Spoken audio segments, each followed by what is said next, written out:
Memphis, Memphis, Memphis, Memphis, Memphis, Memphis, Memphis, Memphis, Memphis, Memphis, Memphis, Memphis, Memphis, Memphis, Memphis, Memphis, Memphis, Memphis. Nothing but Memphis. Everywhere we go, it's Memphis. Memphis, Tennessee, the beautiful land in the world. And I'm thankful for this guy who tweeted and said I don't have that fire in my eye no more. That game right there was for him. That's what I do. I prove people wrong each and every night, and that's for him right there. Hi, this is Tom Izzo at Michigan State, and you're listening to Grizz 901. Yo, what up, Grizz Nation, and welcome back to Grizz 901, your favorite and the best, better than the rest, better than anybody, the number one Memphis Grizzlies post-game show coming to you live. I am your host, Daniel Greer, and we are a part of Bluff City Media.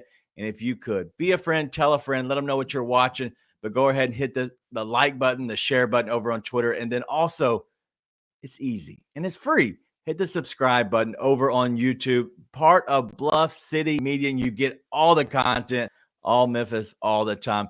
Let's talk about the show. We're going to get into it right away, and we're going to hit the recap. And as you know, the Grizzlies took care of business 116-103, and it was a dominant performance, but it was a big swing of swings, right? And so it went back and forth, and, you know, hats off to the Pacers and the entire organization over there. They're doing things a little different, but it is so much fun to watch. The second thing we're going to get into is going to be the Grizz Trivia. After that, we're going to go straight into digging a little bit deeper into the game. It's going to be fun. And then the last thing is, you know, we got to look forward and look to the Hawks on Saturday. So we got a fun-filled, packed show for you tonight. Let's go ahead and bring Nate in.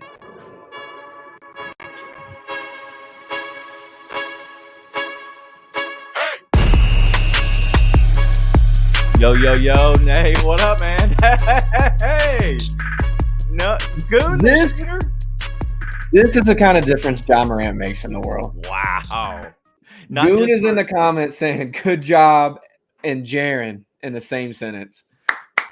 Wow. We're all growing. Shout out, Goon. We thought Zaire would benefit the most, but no. Instead, it's Goon, the shooter, just coming in, looking good, man. Hey, this is – we're turning the page. We might be in a different book. Who knows what's happening, but shout out to Goon. Shout out to the rest of you, Grizzly Gazette. I know this is one of your first times being here, but, man, I can't wait for what is to come. If you want to obviously bring in a lot of your fans, you know, we love that. We love to be a part of really the community, what is Grizz Twitter and Grizz Nation. And so we're going to get through a lot of the comments, as we always do, because it is fun. This is the best part of our show. But as I have not seen this name, so Big Gotti, another win for the city. That's a train? That's got to be a train, right? Is it? That's a city. Oh, it's a city? It looks kind of like the train, right? You're old. You need what I got on right now. I got really good eyesight. I thought it was the cut of the train. I really do. All right. So as Goon says, Ja is the next MJ. Listen, from your mouth to God's ears. We'll hopefully it'll keep happening. But as you're all coming in here, do us a favor, hit the like button on the show. But also, before we actually hit this at the last part of the show, let's hit it the first part of the show. There is specials out right now for Bluff City merch. This is a brand new merch store. Unfortunately, we can't give away the free $100 merch gift certificate, because even though I would have probably gave Jessica Benson her first guess without the influence, we were way under no matter what. It didn't matter. Shout out. I saw our guy Ant on Twitter. He hit the under by like 30. A lot. Yeah. The under smash tonight. But hey, that's a testament to the Grizzlies defense, man. Holding that team to really 100 points is wild. I mean, that team puts up points on points on points. Yeah. So good for them. Listen, it was a good all-around defensive game. You know, shout out absolutely Jitty. Shout out Vince Williams. A lot of, you know, this team playing on a string in a sense. I want to talk, you know, today a little bit about this defense in a sense. And we're going to talk about that more in the second half. I also want to ask a question about Roddy because I know he's MIA right now. I want to ask your opinion, because you are the flag bearer of Roddy Nation. And so I want to ask about that. And so we're going to get into that in the second segment. Let's go ahead and come off the top rope with you. Is that what is this? What we got in the cup? It's a little hot cocoa and maybe Kahlua. It's Christmas. It's Christmas. We had Pete with the Santa Claus with the early holiday delivery line. Okay. Chef's kiss, best in the biz for a reason. Got Christmas decorations up. I did Mr. Good homebody husband, full on domesticated. Yeah. We got a little cocoa in a cup that says Mr. on it. 2 guesses as to what the other one in the match says. I'm domesticated, bro. Wow. Anyways, Zaire banked in a 3 tonight. Shout out him. But dude, we'll get to the Roddy stuff because I am the king of the David Roddy fan club. And for anyone who thinks we've seen the last of David Roddy, I got news for you. Shout out to Grizz Gazette. I appreciate you joining in with me. Daniel makes me drink alone a lot. It's like mom. But shout out to Zaire for making most of his minutes, man, and Jitty, because Roddy's going to be back. But at the end of the day, the defensive length and the activity, I mean, Konchar's running around like a freaking spider monkey, dude. Look what Ja did to Konchar. Jumped up and spike into. It wasn't just blocking. I mean, it was spike into. Who's Magoo? Listen, that's something you've said before, so I thought it was up your alley. He's an OG. Dak Jones is the OG, man. So I know, but I don't remember that. Anyway, Mr. Magoo. God dang it, Dak. No, it says Mrs. I see you. Me and Dak are always close to the same wavelength. It's not on it. Yeah, I'm domesticated. Yeah, it's one of those things where the team comes back and listen, the engine is back. The engine to this team is back. And some of the rotations are still iffy, but I will say for Taylor at this point, I actually do like what I've seen as far as the rotations go. You can tell he's letting Ja make everyone around him better and then trying to get Dez and Jaren on the court at the same time. So those 2 dudes aren't alone and can feed off of each other. And right now, I think that is the way to go. And he's still finding ways to get them all on the court together. So I'm actually really happy with the rotations right now. There's some that you're like, man, this is an ugly lineup. But that's going to happen sometimes when you're kind of searching. Jaren gets into a little foul trouble. But all around, man, like the team just looks like it's in a completely different world. Like it really looks like an entirely different team, man. Yeah, man. As Grizzly Gazette says, it's, insert the spark plug, which is 12. Like he is the instant energy. Like he's going to give that to you. But then, like, you're already feeding off of what Vince Williams, what some people have called the energizer in a sense, and what he's actually bringing to this team. But let me just point out some things within the stat sheet in a sense. And so some things I want to look through. What I see is the fact that you have Bismack Biyombo, who started with 17 minutes. The reason is this wasn't a Bismack game. Look down at the roster. He played the least amount of minutes. Once again, it doesn't matter who starts on this team. It will never matter, in my opinion. It's all about who closes. It's all about these lineups. How do they interchange? What they can overlay within these rotations. And so I think that's important. But also, you're talking about, what is this, game 27 into the season? A lot of these guys are in, roughly game 27, but if not, a little bit less. I know Ja's in his game number 2.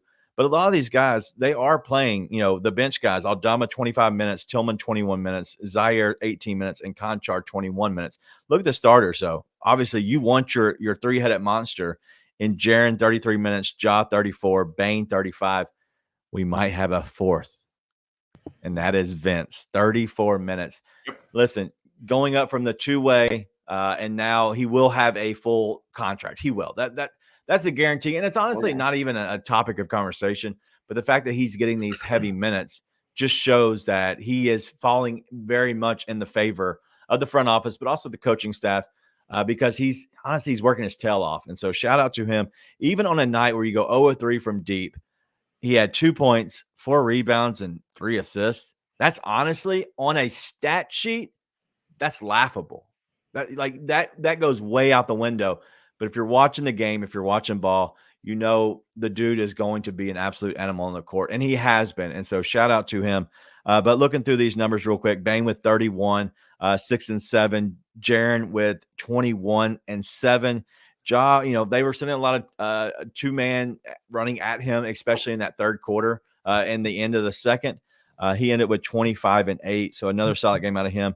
Zaire was 16, 3 or 4 from deep. Santi 13, 2. Tillman 5 and 5. Conchar 6 and 6. And so all around a decent game out of these guys. Well, let's be clear. Jaron and Ja both would have dropped 35, but they saw 2 the entire game after the first quarter. Exactly. Like that. And that's what I think the biggest adjustment for the team has been so far and is going to continue to be is learning how to play around that, because you are going to get an opportunity, right? And what are you going to do with it when they double up Ja, when they double up Jaron? But listen, that makes them impossible to defend. Yeah. They're impossible to defend if you have to double Ja. But then you get it to Jaron, and he's dominating whoever's in the post. What did he miss? He missed 2 shots tonight. They were both 3. He shot 50% both threes. Yeah. They had nothing for him, and you saw what Miles Turner and Aaron Neesmith and some of those different guys are doing. Right? I mean, they are defending the paint super well. Yeah, they had nothing for him, man. Nothing. I mean, that his jump offensively with Ja being out the first 25 is going to serve them so well. So yeah, makes it possible to defend. And then you saw. They double him. They double Ja. Dez gets loose. Drops 31 on him. Right? It's like pick your poison. So yeah. Listen, and Dez had a bad first half. And Biz finally caught one. He caught the ball and didn't lose it and put it in the bucket. It was awesome, man. Yeah. As these guys saying that, as Dak Jones said, Luke is going to eat when he gets back. And so is, Smart's going to have a lot of freedom, but it's also going to give another good defender. And Tom's saying that, you can't stop Ja even with a triple team. You can't. But the great thing is he's able to find the right guy.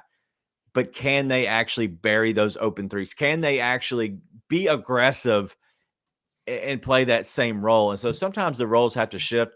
And when they're throwing that many guys at you, their role has to shift. And the point that they have to get more downhill. And you saw that after halftime where, you're seeing some of these role players. And honestly, Zaire was one of them. You kind of just say, hey, I'm going to take these shots with confidence. And they were.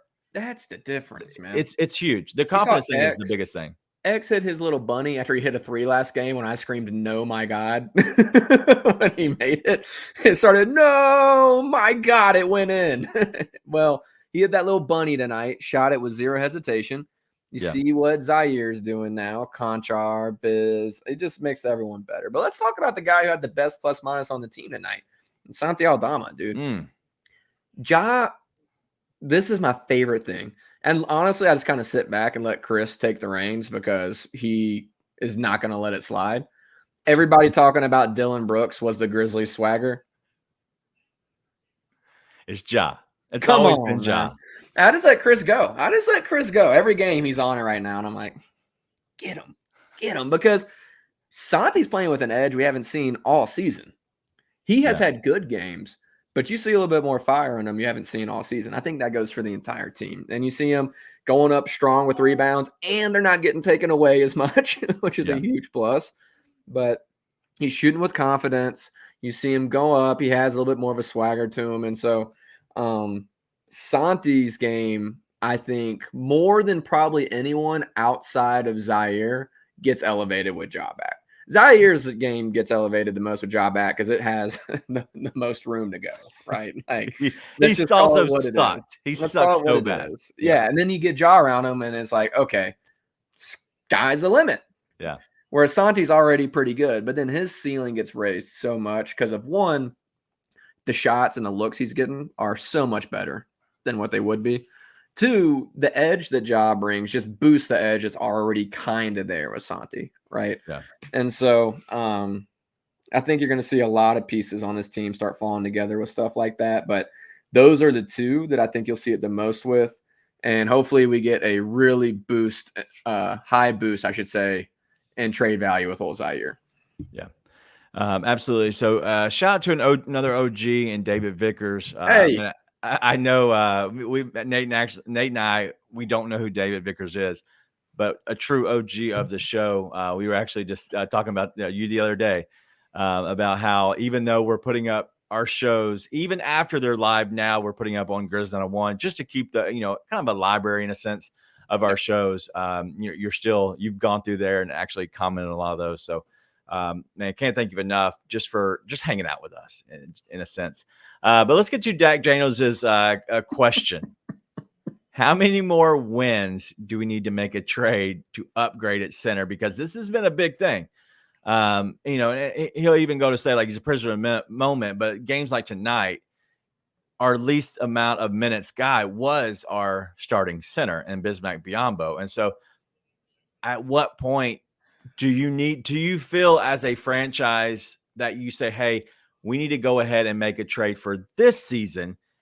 And obviously, if it helps us in the future, yes, you make that trade, right? But I'm talking about a trade that only helps us this year, maybe an expiring contract of some sort. At what point in the season do you feel comfortable, and what would the record be, Nate? Nope. Never? No. And I like the idea because this team is really, I think, a true big away from being pretty close to complete. That assuming Marcus Smart comes back and fits into that role he was supposed to fit in the first place. Yeah. Right. And then Luke comes back. He's able to find his form and can contribute. Like wings wise, you were super needy for a wing at the beginning of the season, but if Vince Williams is going to shoot 40% from three and defend like a maniac, yeah, you really might have already solved that in-house. Now, could you benefit from a Jeremy Grant, OG Anunoby? Of course you could, but like you have guys that can carry the boat. That's all you really need. So you probably are a big away. That being said, like if you're going to do that, you're going to have to come off of something real to get a piece that's real. You know, that's when everybody talks about the front office should have really foreseen this stuff with Adams and made a move anyways. I'm like, what were you going to do? Yeah. Like who could you really bring in that does what Steven does? The answer is nobody. He's such a unique player. But like, let's say you bring in somebody who's close to that. Walker Kessler, maybe. Mitchell Robinson, out for the season. Really glad that didn't happen. Robert Williams, out for the season. Glad that didn't happen. Who else?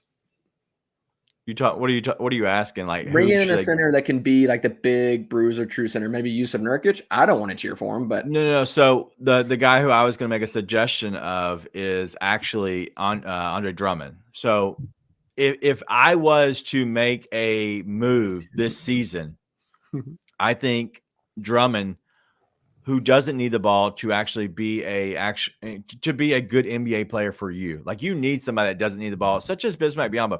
But what it is you're talking about a guy with an expiring contract. He's little to nothing. You could trade, honestly, anybody off the bench. Zaire, you could trade, Jake, any one of those guys that you see that nothing in. And you could actually use him as the expiring contract and would help you in this season. And as Grizzlies fanboy says, no, I'm not saying I love the situation, but I'm just saying in general, that is the idea that I'm going after. Well, and here's my thing. Go ahead. In theory, that is a upgrade. In theory. I don't think it's that much of an upgrade from Bismack Biyombo, though. Like, if you're just looking to get off, like, Jake LaRavia, dude, I would trade Jake LaRavia for a bag of balls. So, yeah, sure. Go ahead and do that. But if you're looking for, like, a true upgrade, which I'm thinking, hey, we want to bring in a starting center that actually elevates this team, it's not Andre Drummond, dude. It's not. He is not moving the needle for this team. Now, he's big, 100%, but listen, there's a chance he can't move by the time the playoffs get around. The Grizzlies really want to ride him. So, I just don't think that move's there to be made unless you decide we're going to move on from the Steve-O era, which I think is a mistake unless you think the knee's never going to be what it was before. Yeah. Which there's no reason to think that, right? I mean, it's such a minor injury. It was never supposed to be surgery in the first place. Right. So I wouldn't do that, and there's good names here. Nick Claxton, Jared Allen, all these guys. I just think you're not getting those guys for nothing. You can get an Andre Drummond as I think the creme de la creme of what you're going to get if you choose to come off of nothing for it, right? And I just don't think it moves the needle. So if you want to go get Andre Drummond and they will take Jake LaRavia, like I don't think you could sign the papers through fast enough, in my opinion. But other than that, like if you want a true upgrade to a Claxton, Jared Allen, I'm trying to think. There's somebody on my mind the other night I was thinking about. So Tom just said, what about Wiseman? You know, and listen, that's fine, but like he is. I don't think he is the type of guy that is going to be the bruiser. He is a Jaren. Right. That's really what he is. Well, he plays differently than Jaren, obviously, but it's the same concept, right? Like he will get bullied by the same guys that will bully Jaren and that will bully Biz. Yeah. Right. So I think you can go get like an Andre Drummond type thing, and then he could set screens, try and bully other bigs, so bully around. But truth be told, even though Andre Drummond is big enough to bully guys like Anthony Davis is too quick and skilled and still really strong, right? And so if you're going to make a move for a big to try and compete, the reason you're doing it is to keep up with LA and Minnesota and those types, right? Yeah. It's just not happening. It's just not happening unless you want to go get someone that's going to cost you a lot and you're moving on from Steve-O. And with the idea of Brandon Clark coming back, that solves another one of your big problems, right? So I'm just hesitant on any of it. Wiseman, I think, fits with Ja. I don't think he fits with Jaren very well, though. Yeah. And you need to find somebody who does both, unless it's on the mega cheap. So. Yeah. Speaking of Brandon Clark, you know, and Memphis Grizz News is asking, do you think Brandon will be the same when he gets back?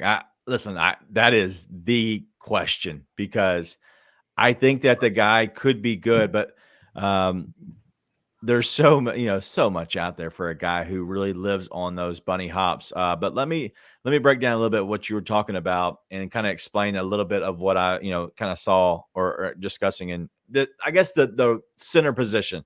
Let's just kind of break it down simple terms for everyone, including, myself. You just paid an extra $4 million, $5 million in total for Bismack Biyombo, right? So you sign him on the year. I don't care about the money. I'm just saying in general. So you have him and you have X. That's really your only two bigs. Santi is what it is.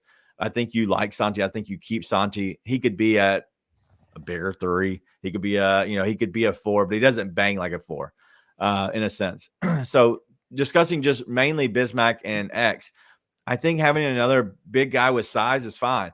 But you're talking about if you were to bring in an Andre Drummond, I think you could bring an Andre Drummond in and still keep Bismack Biyombo in a sense. Because the simple fact is, I know some people are saying that, yes, he can't do this, he can't do this. Well, the whole reason you have these other type of players is because you can be very versatile. And the thing is like you can go smaller with X, with Jaren. You can go with Clark and be small, or you can be, bigger and you feel like you have a guy that needs to rebound more and kind of do the Steven Adams role. I don't know how he is, hands-wise, if he's very handsy around the rim where he can catch and dunk. That's Bismack Biyombo's issue. And it's been his issue. He can't catch, keep it high, and dunk. He catches it, does his little like he's stuck. He's glitching. It's called the glitch ombo. It's terrible. It's so bad. And so he's getting better. But Mr. Glitch Man needs to just put the ball in the hoop and quit trying to shoot layups. But yeah. So listen, I love a lot of what everybody's saying because it is a lot of good names. It's just how much do they cost and how long, what are we doing for the future? One guy I think said he was talking about JV. We should not have moved on from JV. The simple fact, the thing is I love JV. I was one of the bigger fans. Like he was one of my favorite players on the team. Unfortunately, he needs the ball offensively. And because he needs the ball offensively and he wants the ball offensively, he wasn't ever going to fit on this team. And that was just as simple as that. A better guy for this team, a better guy for Jaren, even Ja, is a guy like Steve-O. Yeah. Steve-O, JV is probably the better quote-unquote all-around player than Steve-O is. But Adams just does everything you need to do. He is the epitome of build around your stars, right? And so I don't think it was a mistake to move on from him. Maybe they lucked into it, but either way, I think Adams is better for this team. Now, I'm seeing other guys like this with Looney being brought up. I actually like Looney a lot. I just have a hard time seeing the Warriors let go of him again for nothing, right? Like it depends on what you're willing to move, and I'm just not willing to move heaven and earth to get a center this year. Like what are you going to come off of, right? Yeah. Then again, if you can get rid of Biz and Zaire for Kevon Looney, do it. There's so many that you do it if it's available. Yeah, it's like you're gonna have to 3-team stuff like that. So you're gonna have to be the team that comes in to make money work for stuff like that, right? And I just find it hard to believe that'll happen. So I think the biggest hope for the Grizzlies is either you luck into something like that, and then the season goes really well, you get in the play-in, and then you go make a bunch of noise in the playoffs. Right. Or BC comes back, or I should say BC comes back, solves a big problem for you as soon as he gets back, and then you go from there. Hopefully BC does have the balance, and it's one of those things where an Achilles makes that really scary. But, I mean, Aaron Rodgers was, whether you believe it or not, it was in the realm of possibility Aaron Rodgers was going to play football this year. Coming off an Achilles. They can do crazy things with those surgeries now. So we'll see. I know if he does, then he did have a sauna put in by Crew Pros that helped him recover. So shout out Crew Pros. Former sponsor of the show, Crew Pros. Give them a call for all your home and residential needs. We started asking for too much money. This is actually a Crew Pros hat. You can see it. There Shout you go. out Crew Pros. Shout out Crew Pros. They're providing much of the wardrobe for today's show. But here's hoping, man, because if he does have that bounce, then dude, he's super dangerous for them. If not, then it puts the Grizzlies in a really tough spot. Yeah. Right. Because not only does he not do for you what he did before that made him so valuable and made those lineups so dangerous, now it's really hard to create value even in a trade, right? To get an equal impact back. Brand new contract. Yeah, it's gonna be interesting. Yeah. All right. So I love all that. We're gonna get into our second segment in a second. We're gonna hear from Taylor Jenkins. He's actually talking about the fans in the Grindhouse, and so I figured that would be fun to share. And so I'm gonna go ahead and share that. We'll discuss that. We'll get to our second segment, which is going to be about Grizz Trivia. And then we're going to get into a little bit more in depth. But let's go into this real fast. Thought Ja was great tonight. Obviously the reception they got from the crowd was phenomenal. Got to shout out the fans. That was amazing. I thought he fed off their energy and vice versa. Just in attack mode, 8 assists, I think last game, 8 assists tonight. Obviously getting into the paint, they're going to throw a lot of attention on. They started, double teaming him even before we got into actions. I thought he made some, pretty good decisions there. We'll work on cleaning that up. We haven't seen that in a while. But, again, as we've been talking about, credit to Dez and JJ, just the work they've been putting in the first, quarter of the season. This is all just to continue to have more roster, offensive balance and firepower, and did some different things with the lineup combinations tonight just to give us different looks, throughout 48 minutes. And I thought those guys, played aggressive. I think Dez really got going there in that third quarter, in the second half especially, and JJ had a good first half, and then they just started selling out on him a lot. And then when we got him into some open space, he was able to navigate a little bit better there. But when you got 3 of those guys, I think someone marked down here, got a pretty good record when those guys scored 20 plus points. But it's just the facilitating and the optionality. I mean, Dez had 7 assists tonight as well. So when you got more playmaking from the guard position, and even with JJ's playmaking ability, it's something we got to lean on a lot. And just the connectivity, getting 27 assists, I thought our bench was huge for us tonight. I mean, defensively, Jitty with big time blocks, Santi knocked in big time shots. Zaire even with knocking down shots and defensive activity. When we just get that ball moving, for 48 minutes, that's Grizzlies basketball. I mean, I thought that's Grizzlies basketball. Shout out to the Grindhouse, man. I know the fans were getting after it tonight. And as Grizzly Gazette, we were talking about last show about TJ, and he is catching some heat. I get it. Some of it is actually just due for sure. But a lot of it is just a bad start to the season without your best player. And I think now you're seeing a lot of it is every coach. It's because of your best player. If your best player is awesome, you're probably going to be okay. You can work your way through a lot of bad coaching things under a microscope. But he does talk so fast. I have to say, how much G Fuel you think he's got going in his system right now? He's like, the crowd was connectivity, guys passing all around, and great defense and great activity on both ends. And I just really like the way the job came in, and the team really just came together as a unit. And good times. All right, so we're gonna get back to the show in a second. We're gonna go ahead and take a break first. In the second segment, as you know, we're gonna hit on Grizz Trivia. I have the easiest question of the entire season, and I know all of you in the comments will get it right. Means nothing. There's one guy who will not get it right. We'll be right back in about 1 minute and 7 seconds. Yeah, because Zach Randolph went into the Blazers organization that had some characters. Underline the word characters, Right. okay? He's coming from Michigan State. He's from Marion, Indiana. And then you go to Portland, Oregon, which it's an entirely different culture, entirely different demographic. He had people around him who were guys from Marion. Hey, you owe us. Anthony, one of the key memories of my time here in Memphis off the court, I did a Read to Achieve event with Zach Randolph, and the kid who read the most books, his prize was to get to interview Zach Randolph. And the young man, first question to Zach is, what's the hardest thing for a black athlete to learn? And Zach did not give him any, like BS fluff answer. He said, a lot of times the people who say they're your friends, they're not your friends. And you have to pick the people around you very, very wisely. Tune in to The Anthony Sane Show, Wednesdays and Fridays at 12 p.m. weekly on the Bluff City Media YouTube channel. All right, we are the Grizz 901 podcast. I'm Daniel. That is Nate. If you would, be a friend, tell a friend. As we always say, go ahead and hit the like button. Hit the subscribe button here over on YouTube. And if you're watching this on Twitter, hit the like and the share. We would appreciate it. Free to do that. This show, obviously, is free to you all. We want to always keep it that way. We don't ever want to charge, but we want to make sure that we're getting this out there and to our friends and to your friends. And so we want to spread the news and keep this show growing as it has. We've coming off our biggest show last week, I believe. The numbers were roughly around this. I think it was the 17,000s in total for our show. And so I can't thank you enough. Obviously, it's Ja coming back. This won't be as great of a show numbers wise, but I from looking at the numbers, what I see so far, it's going to get close enough. Okay. And so I can be happy with that.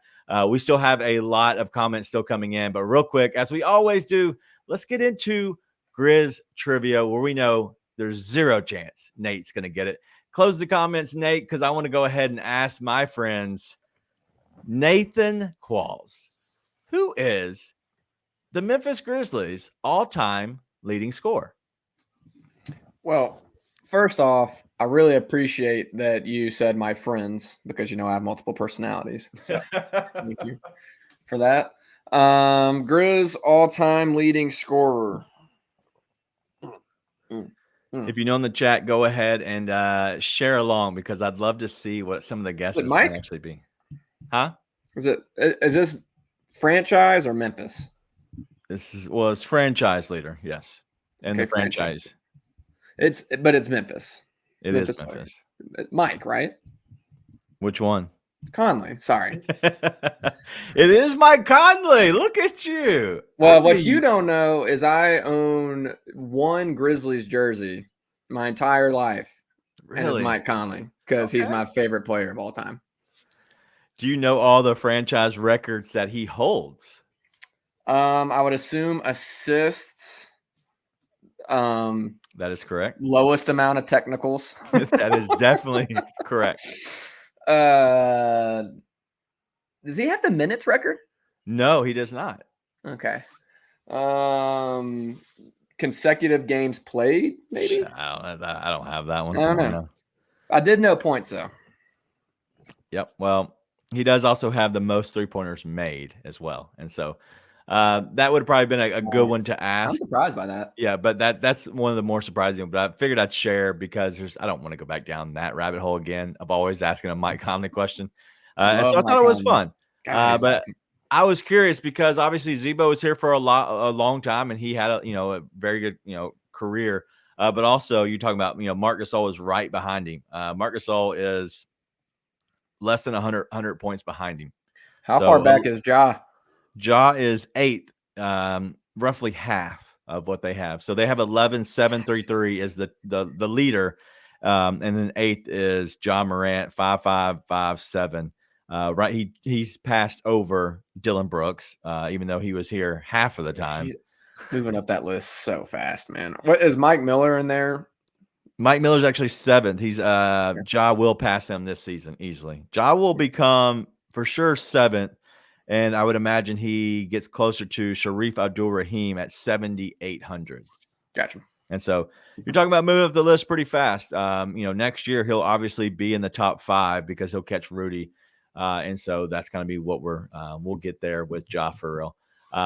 Very, very soon. And then Jaren's climbing up the blocks, leader as well. So there's a lot happening with this group, this core group.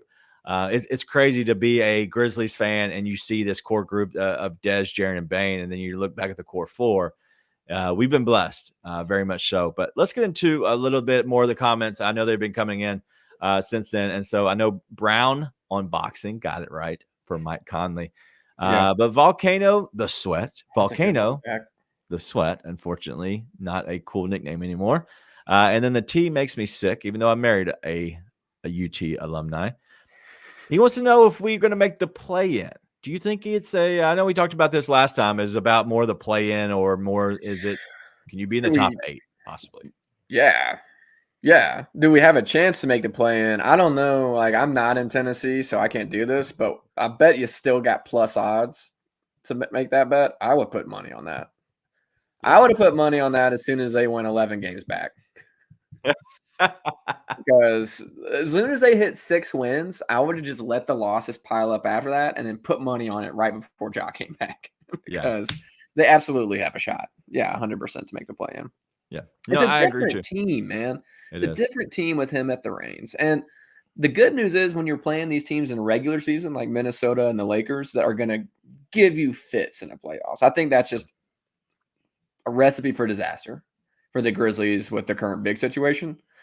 They're not going to send those bigs to double Ja. He will weave through them in the regular season. Now, in playoffs, they'll come up with a game plan, right? But regular season, he still can find ways to win even in those environments. So, yeah, 100%. I think they can make the play-in. Yeah, absolutely. I think this will be a game. I think it'll be it's going to be hard to keep this trio out of the playoffs because of the way they're going to continue to gel. We're talking about we only have Marcus Smart back, Luke Kennard, potentially Brandon Clark. There's a lot of guys that we don't have back yet, and so it's only going to continue to happen. But tonight, overall, the Grizzlies did take care of business against a team that's averaging 127 plus points a game. They win 116-103. Another good game out of the Grizzlies, showing back up after that big lead was gone in the second quarter. Again, they took off to end the third quarter, and then the fourth quarter they continued to dominate. Another good game out of them. And so I don't want to be missing out on the player of the game. So with that being said, the Grizz 901 player of the game is none other than Desmond Bane. 31 points, 6 rebounds, 7 assists, and 5 3-pointers made. Desmond showed, a phenomenal poise for the simple fact that he looked bad at half. Like, he did not look like himself. He was having an okay game points-wise. If you're looking at a bare stats, if you're looking at just a box score watcher, it was fine. There was nothing to write home about it. But if you saw the game and you watched the game and, a lot of, Grizz fans, a lot of Memphis knows game. Like, we saw that it wasn't the same. He didn't look like himself. He came out and finally took advantage of, Ja, having more guys being run at him, getting to his spots and hitting the deep ball. And so 5 3-pointers was big, but also 6 rebounds, 7 assists. Was another good game out of Dez. But overall, the Grizz 901 player of the game is Desmond Bane. Yeah, he missed a few in the first half and had a few opportunities, not just shots, that he missed in the first half. That's, again, we talked about this before, or I'm sorry, after last game. It's going to take a minute for Dez to really kind of find his groove with Ja being back, right? Going from being the main guy, like not just the main guy, the 1A guy, to kind of a 2A guy, right? It makes it a little bit tough, but you saw in the second half, he got into a rhythm, and then with them doubling Ja, with them doubling Jaren, he kind of got to be the 1A guy again, and then he really put it together. And so really good stuff out of Dez. Once they find a way to get all 3 of them clicking, where it's not just, hey, one guy's clicking because the other guy's getting doubled, so on and so forth, which is going to be the nature of a lot of basketball. Man, it's just going to be scary hours, as the children say. you and JB, man, God. Sorry, that was my other personality coming out. I'll bring the other one back. As the children say. As the children say. Yep. But overall, tonight, a great game out of Des Bane. The fact that we have a number 2 and he could be, honestly, a number 1 on some teams. But the Grizzlies #1 player of the game, Desmond Bane, 31 points, 6 rebounds, 7 assists, and 5 3-pointers. All right, let's dig in a little bit more to the game before we get into the preview. And guess who's back, Nate? I don't know. Chris is back. First NBA champs coming from the Chris never left. What are we talking about? Chris never left. Chris is always with us, at least in spirit. Thanks, Chris. We were talking about Chris, or you were talking about Chris earlier. But yeah, man, dude, it'd be awesome if they could be a play-in team and just kind of make a run. But Bane, as Dak Jones saying, he's so different. He is so good. But let's get into a lot of this in general and discuss more of the details of this, I guess the game in general. Then I want to get to David Roddy. I almost forgot about that. And I see we're kind of running up on time a little bit. The game tonight overall, is there anything that stuck out to you that you're like, hey man, like this lineup looked great or didn't look great, or is there anything that just kind of stuck out and jumped out kind of off the paper, off the television to you in general? No, I'm glad that you got to this, because it's just going to be – he's going to get another opportunity, and it's going to be a matter of who takes advantage of it or not. So the thing you have to have on the floor with Ja is guys who are going to be threats off the ball. And the thing that Roddy's done really well, what he did really well last year, was he was a really good cutter. Yeah. He eventually found the ability to hit a bunch of corner threes, and he defended really, really well. Yeah. Well, so far this season, he's not had the ability to be the cutter because, to be honest, there's been no one to cut for. 2, you've got Zaire, who's hitting threes better than he is, despite the fact it's still not at a great clip. And 3, he's not a lob threat. 4, he's not defending. He's been spacing out on defense all year. And listen, Zaire, I have never seen someone with the ability to get caught on a screen as much as Zaire. Like that dude, if you screen Zaire, I promise you, it's like you super glued yourself to him for a minute. It takes him so long to get out of it. At the same time, you saw what his length was able to do tonight once he got locked in and into more of a rhythm. So, to be honest, I am very skeptical that we see Zaire stay consistent all year because I've paid attention. And if that happens, then Roddy will get another opportunity. If Conchar ends up going down or something, he'll get another opportunity. But right now, you're putting guys in around those guys that you trust to be in the right spot and to do their job. And right now, the one you have the biggest question mark on is Zaire, who, quite frankly, performed well tonight. Yeah. Even though that 3 was about to kill a child if the backboard wasn't there and somehow found its way through the net. Yeah, we're gonna. I want to keep hitting on this. Enzo B, I want to get to your question here in a second about Smart and Ja, how they're going to be together. I want to talk about Roddy and then also Jitty. I want to bleed into the Jitty discussion because I think it's going to be overall the role players. But Roddy he's in a sense like Jitty because he does a certain few things really well. And he can kind of be a guy that you can depend on. I don't know if we need, now that we have Vince Williams here, I don't know if we need both Jitty and Roddy. They're both on small contracts, so it's not that big a deal to have both of them and carry them both. Vince is going to be on a small contract as well. So you're talking about 3 guys on small contracts. One of them is definitely not playing. Does that hurt them? But also, it's a really good thing for a coach and a franchise if you had to lean on a David Roddy because, Smart needs some time off or Rose needs some time off, Luke goes down, or, Vince needs a game off here and there. That's something that's the cherry on top, right? That's something that you don't always, get on a team. Before in the very beginning of the season, we wish we'd have had that. Now we're like, all right, we might be able to have guys that could be really good, in a stretch. Vince changes everything. He does. Changes everything. Like, make no mistake, Vince, if he doesn't come along, Roddy's getting all those minutes. They're starting Zaire right now, and Roddy gets all those minutes. They're going to Zaire. I agree. That's how that goes, right? And I disagree with that. Like, maybe he hasn't rebounded this year, but it's the same thing. If you put him in a lineup with Ja Morant in the lineup, he's going to be looking a lot better than he's looked all year too, right? And that's the thing on that, because he hasn't played with Ja yet, really. Well, here's the problem, Daniel.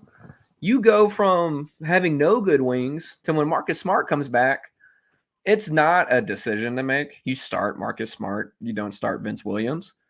But it's a legitimate conversation for fans to wonder. Because I wonder, hey, Vince just does his job and moves the ball. Yeah. Like, do you really want to put a guy in there that's going to jack up shots with 17 seconds left on the clock sometimes? Right. The answer is yes, it's Marcus Smart, and you brought him in for a reason. Right?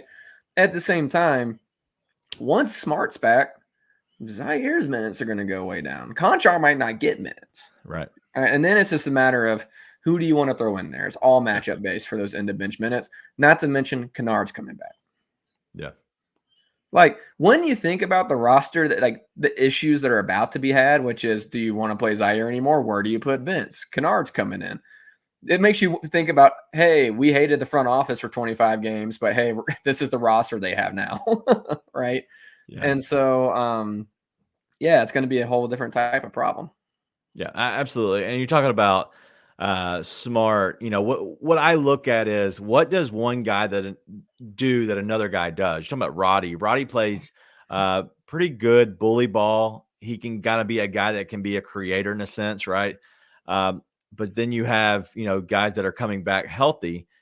All right, now you have a guy in a sense that they figured out a way to get Ja on the court. And then you also have Bane. So I don't know if you need that creativity as much right now, as long as you have Ja, Bane, and Jaren, because they need the ball as well. So that's why you don't really need Roddy at the moment. So no,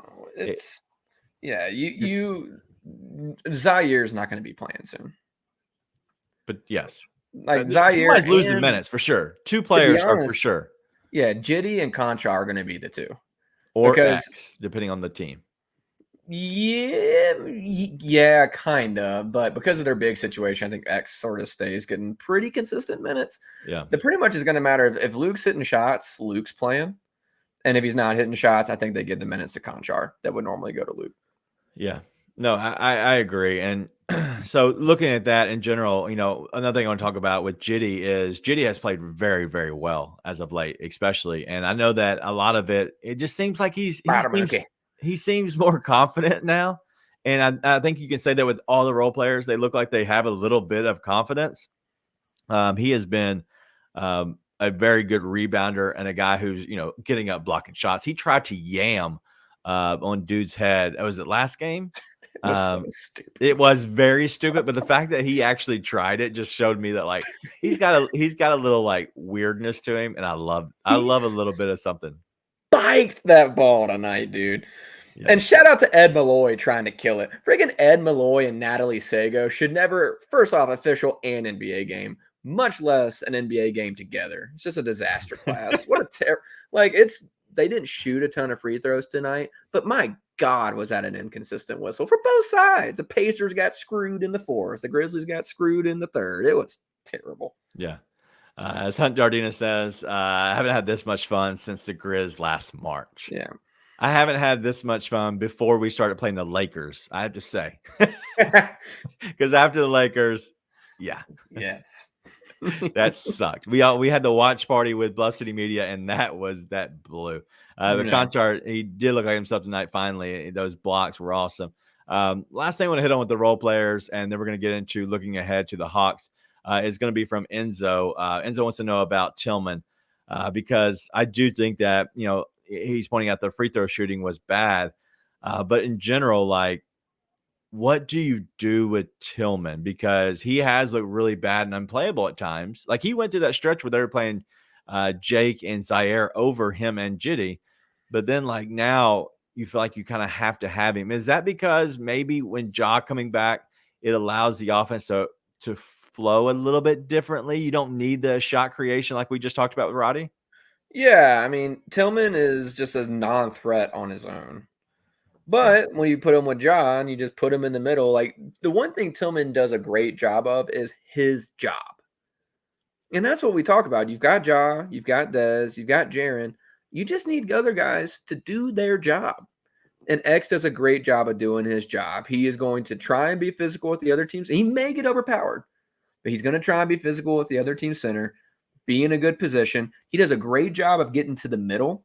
Like whenever they start to double up on somebody, X always finds his way to the middle. And he may not do much once he's there. He may smoke the little push shot that he does. He may not catch the ball, but he's where he's supposed to be, which is a lot more than what you say for a lot of the guys that have been playing, right? And so that's what you want. You want guys that do their job. And quite frankly, X was awesome last year while Ja Morant was there, right? He did more than just a passable fill-in job. He did a great fill-in job for Steven Adams, as undersized as he is especially. And you saw him, he got that pass in the middle of the night. It was like in the first quarter. I think Santi got it to him in the middle. And he hit that little push shot, never hesitated, and it went in. Dude, he is money with that shot. He just needs the confidence to actually put it up. And we saw him have the confidence tonight, just like everyone else has confidence when Ja Morant's on the floor. Yeah, X is going to get minutes, and he's going to do a great job, I would guess. And listen, I have been on Tillman this year. I think he's been a step behind all season. But I think that changes with Ja Morant, just like a lot changes with Ja Morant. Yeah, I agree. And you know what doesn't change? Natalie Sago. She's the dude one. Never changes. I think maybe her last name changed because she got married or something. But I looked her up a while ago because I was like, "Is this who I think it is?" Because I always like forget exactly who her ref is. Yeah, it's exactly who I thought it is. Natalie Sago. Who's the other one? The dude that keeps tossing people and making me lose bets. I don't know. No clue. All right, let's get to our third break real quick. And then we'll get back in here. We're going to talk a lot about the Hawks. I have an interesting thought process through this that you're going to want to hear. So I'll be right back here in about a minute. People have this thing like, "Oh, I'm keeping the receipts, and I'm going to remember who said this." We wasn't lying. Well, I get it. So that's one. I've reached a point where, like, anything you say on Twitter, I can ignore it. Right. Like, I'm not promising you I'll never pop back at somebody. Sometimes I do. I might today, but I often don't. I would say for every 50 negative comments I get, I might reply to one. I don't get involved. I'm getting there too, man. Yeah, but you don't look like you're getting there. I see you arguing all day long every day. You gotta wait there, man. You got a ways to go. Well, I might get more. Well, I don't get as many as you. Well, how about this? And I'm not saying you have to get there. I'm just saying I am there. There are different ways to handle social media. I just found it to be largely unproductive. But I do it for calisthenics sometimes. Right. Like I don't feel no way. I just okay. Let me just engage in this just for fun. Yeah. Tune in to the Anthony Sain Show Wednesdays and Fridays at 12 p.m. weekly on the Bluff City Media YouTube channel. We are back. Make sure you hit up the Bluff City merch store, bluffcitymerch.com. You can't buy this shirt. You can't buy this one, but you can buy a shirt like it. If you're looking for some more in-depth stuff for Grizz 901, we do have our own store over at Grind City Designs. You can go over there and pull up our store. It's Grizz 901. It's under all the other stores that have that. But go check out Bluff City Merch. There's so much stuff there. But as they're continuously adding new product to the site, so make sure you do that. I believe you can still put in the code Xmas23 for 30% off. There's also a sale right now on a shirt that I actually bought myself tonight. I think it's $12.50. I think with shipping and everything, I think you're paying like $18 or something like that. So it's not a bad deal. What you got? Well, first off, I had Puka Nakua tonight, so all things are turning up Nate this evening. Hey-o. Second off, shout out to Sane taking the victory lap of all victory laps right now on Twitter. Just listen, everybody got on him for what he said in that press conference about Haliburton to John. Haliburton, bro, he is going around. We know Sane keeps receipts, and shout out because he is making the most of it right now. It's awesome. That's funny. Shout out to Sane. Yeah, that's awesome. All right, so let's get to a little bit of the Hawks and what is upcoming, and we'll try to get out of here hopefully in the next 10 minutes or so. But 2 days before Christmas, we have a gift that we get to play the Hawks. The Hawks have not been great this year. They are 12-15. And so not a great start over there. In their last 10, they are 4-6. But a little bit on that. A lot of people don't, necessarily pay attention to the schedule. What I see is the third game in 4 days. They have a back-to-back with travel. We just played a team tonight, back-to-back with travel. Things are turning up all Nate. Things are turning up all Grizzlies at the moment because now you get to go and play against a team. Even though you are traveling, you get to go and travel to Atlanta. As long as they don't go down there and get some good wings and kind of stay out of trouble, I think we're going to be okay down in Atlanta. I think this team is focused. There's a different look to this team in general, but let's let them lemon. Is it lemon pepper? I think it's lemon pepper wings that were so famous down there. But yeah, it was it's going to be a good matchup between the Hawks. The Hawks average 123.1 points per game, and they give up 122.9. So roughly 123 both ways. You're talking about a team that likes to score, but also is not very good defensively. The Grizzlies just held a really good team that scores more, actually less. This team is very good defensively in the Grizzlies. They're going to be a top 10 team throughout the year on the defensive end, if not top 5, possibly top 3, the way they're looking right now. So any thoughts on the Hawks on your end? First off, if the Grizzlies get wings, they're going to be door dashed. I think that's understood. I think that's probably something that's been established within the locker room. Second off, no, I got nothing on the Hawks, man. They've got 2 of the guys in their guard spots that you can't exactly say why. Like, I don't have any great reasons, but they're so unlikable. Like DeJounte Murray and DeJounte Murray and Trae Young. Yeah, I think when DeJounte went on that summer league, like trolling guys who were in Lifetime or something and stuff. And then Trae Young just Trae Youngin, and it's just Trae Young super unlikable. So, but listen, I've watched very little of them this year, and what I have seen is that they're the team that could either put up 140 on you or 94, just depending on what they do. And coming off traveling, and then you say they have a game the night before, and then they're traveling to Memphis, or vice versa? No, they're traveling to Atlanta. So they're going to be playing the Heat tomorrow night. And then they're going to, so that Friday night, and then they're going to travel back to Atlanta, which isn't, that's not a long deal. But you're talking about going down to Miami, right? That's also another stop that people have an issue with. And then you're coming back to Atlanta. And so their game it might be a little bit of a both figurative and literal hangover for them. So, listen, I just think this Grizzlies team is figuring some things out defensively. They are letting both their offense flow into and create good defense for them, and vice versa. Right? I do think that the strong offensive performances is helping them stay locked in defensively. So I do think it goes both ways. Right. But that's a team that if Trae Young's hot and he's sitting from all over the floor, then I think you kind of just let Trae Young be hot. Just don't let the other guys do it. Right? Like tonight is Nesmith and Obi Toppin started to kill you for a bit, right? It wasn't Haliburton that kept that game close. I mean, Haliburton did do some things that got that game close actually in the second quarter, but it was the other guys hitting shots that killed you. So, listen, I got a good feeling about it, man. I think this team, unless you play one of the juggernauts of the NBA this year, has a chance to win every game that they play. Yeah. As Ja Morant's playing. So that's the difference. One thing I don't know about is DeJounte Murray and one of his worst tattoos, as Dak Daniels says. I don't know what that is. Do you know what that is? Dak, please share that with us. I don't know exactly what his tattoo is. Maybe it's on his butt, and we don't know about it, and you do. Bob Saget.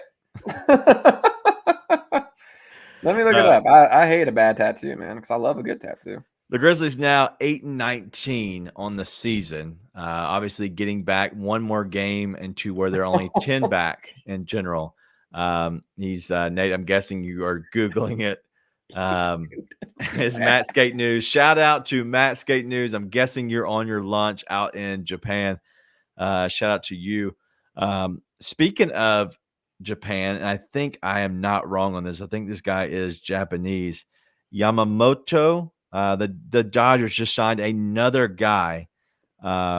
He's the pitcher. So the Los Angeles Dodgers signed another guy, 12 years, $325 million after they just signed Ohtani. Dude, this is nutso in La La Land. So that's what made me think of that. But I'm a big baseball nerd, big baseball fan. And so just having those guys out there, screw the Dodgers forever. Japanese. Okay, see? Yeah. Yamamoto. I don't know. I'm just reading over here. Good luck, Daniel. I'm just reading. But yeah, shout out to you, Matscape News, as always, for joining us. But yeah, just looking through this and what they do in general, it's a pretty much exact kind of style of offense that Indiana runs, right? And then the defense is pretty much the same thing. So at this point, you are a guy that you just had a trial run in a sense, right? And so I really do think that this game helped us, but also I think we're going to be able to go down to Atlanta, possibly be able to work Smart back in a little bit more.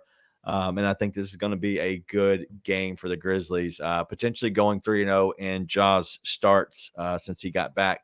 And shout out to another guy who's always a friend of us, but also one of our guys, one of the OGs. Ian Sparks is here with us. I don't think I pulled up any of his comments tonight, and so I want to give him a shout out. But let's talk a little bit of the rest of the year. We're going to be here throughout the season. Let me look at these dates real quick. Okay, I want to go through a little bit of what we got because a lot of these shows, podcasts, whatever you want to call them, are going to be taking off for a good bit for the holidays. Nate and I are going to try to work through these.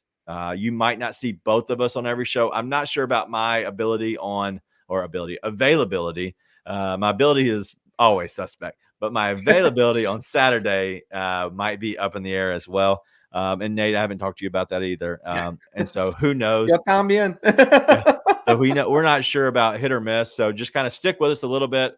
We're going to do our best. It might be just like we did in the last, I think it was a Thanksgiving show where I hopped on for 30 minutes, depending on how the game goes. But you're talking about the Hawks on Saturday. It's a 6:30 game, potentially a 8 o'clock show. On a Saturday, that's always tough, just in general. We want to be here, but it's tough just for life purposes around the holidays. Yeah. I'm not sure because we haven't talked about this, but Saturday night of a Christmas weekend with a pregnant wife and no other family might make it tough. Yeah. So we're gonna see what happens. We're gonna play it by ear. We're just letting everybody know now. And then you're talking about the day after Christmas on the 26th, which is a Tuesday. That should be okay for me, especially. And then the 28th, which is Thursday, that's another game. It's a later game. So anything that's that late, it should be talking about 10:30 Central. I know I can do the really late games, and especially throughout this holiday time. I'm not too worried about it. You will see. And then it's a back-to-back, another super late game. We're talking about a midnight tip. I'm not a midnight tip, a midnight tip for the show, which could be tough for me because I'm old and washed. I've got two things completely unrelated. All right, go ahead. While you're looking at some of those things. Number one, I was just watching Matthew Stafford do the interview after Thursday Night Football, and I've never been more certain in my life someone has veneers. Shout out to my wife for teaching me dental stuff. Dude, those are some pearly whites, and no way they're real. Number two, shout out to Monty Williams, Coach of the Year, former Monty Williams, about to claim NBA history for the longest losing streak ever in the association. It was a fraud then. It's a fraud now. Free Jaden Ivey. Shout out. Last thing, we are not going to be doing a show on New Year's night. And so the 31st against the Kings at Grizzlies, there will be no show. So that's the boring part of this. And so if you've hung around this long, thank you. You're probably a little listener that actually appreciates us kind of telling you maybe of some of our schedule. But just overall, we're going to try to be on here, hit or miss. This Saturday could be tough. And then for sure, next week, which is the Sunday, we are not having a show. So just bear with us. We're going to do our best to try to have some kind of show, whether it's us or somebody else, whether it's one of us with a guest on. We're going to try to do our best overall. So we'll see. But as Brown on Brown Boxing says, big facts. Monty Williams is the new Doc Rivers.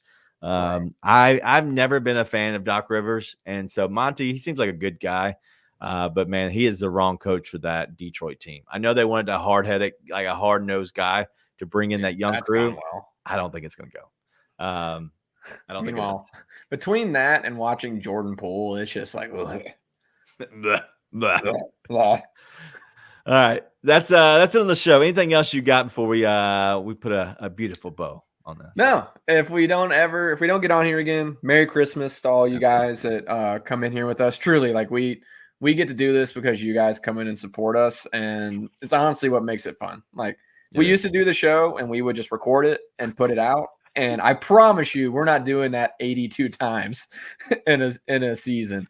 Nope. If we don't get to come in here and like go back and forth in the chat and stuff, and just appreciate you guys coming along with us, having fun with us, dealing with all the stupid stuff we say and enjoying the stupid rants we go on. So appreciate you guys. Hope you all have an amazing holiday.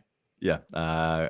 Always Christmas is always fun, man. I got 2 little kids, and so always a good time for me. And wife has 3. Yeah, and so yeah, my wife has 3 because of me. I'm the biggest kid.